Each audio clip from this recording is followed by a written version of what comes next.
వేకువజామున ఉరుములు మెరుపులతో కూడిన వర్షం బీభత్సం సృష్టించింది. గాలివానకు ఇచ్చాపురంలో పెద్ద పెద్ద చెట్లు కూలిపోయాయి.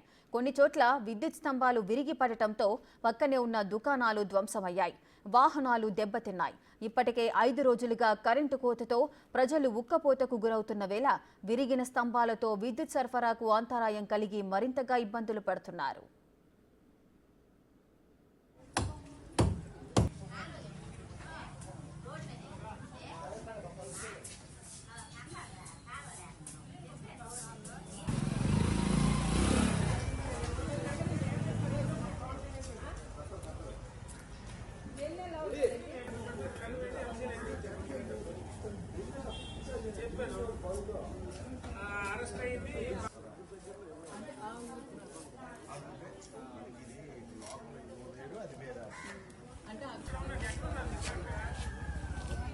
శ్రీకాకుళం జిల్లాలో వర్షాలతో ప్రజలంతా కూడా కష్టాలు పడుతున్న సందర్భాలు నెలకొన్నాయి. అసలు ఏం జరుగుతోంది, అక్కడ పరిస్థితి ఏ విధంగా ఉందో మా ప్రతినిధి రాము అందిస్తారు.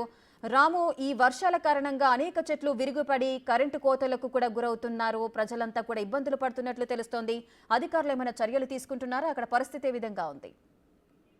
రేఖ, నిన్న అర్ధరాత్రి తర్వాత జిల్లా వ్యాప్తంగా కూడా భారీగా వర్షాలు పడ్డాయి. ఇదే సమయంలో కూడా భారీ ఈదురుగాలు కూడా వీచే. దీంతో శ్రీకాకుళం జిల్లా ఇచ్చాపురం, పలాస, టెక్కల్ తదితర ప్రాంతాల్లో కూడా భారీ ఈదురుగాలు వీయడంతో ఎక్కడికెక్కడ కూడా చెట్లు, విద్యుత్ స్తంభాలు కూడా నేలకొరిగాయి. అయితే గత 4-5 రోజులుగా కూడా ఇచ్చాపురం నియోజకవర్గంలో చాలా చోట్ల కూడా సబ్ స్టేషన్లు పాడి కూడా 4-5 రోజులుగా కూడా విద్యుత్ లేని పరిస్థితి. దీంతో ప్రజలంతా కూడా నానా ఇబ్బందులు పడుతున్నారు. కానీ 4-5 రోజులుగా కూడా విద్యుత్ శాఖ అధికారులకి ఫిర్యాదులు వెళ్ళిన ఇంతవరకు కూడా పూర్తి స్థాయి ఎక్కడికక్కడ సబ్ స్టేషన్ పునరుద్ధరణ చేయకపోగా ప్రజలంతా కూడా అనేక ఇబ్బందులు పడుతున్న పరిస్థితి. ఇదే నేపథ్యంలో అర్ధరాత్రి కురిసిన వర్షానికి కూడా భారీగా ఎక్కడికక్కడే వర్షానికి మరోవైపు ఎదురుగాలకి ఎక్కడికక్కడే కూడా భారీగా చెట్లన్నీ పడిపోయి, మరోవైపు కూడా ఎక్కడికక్కడే విద్యుత్ స్తంభాలు కూడా నేలపడడంతో ప్రజలంతా నానా ఇబ్బందులు పడుతున్నారు.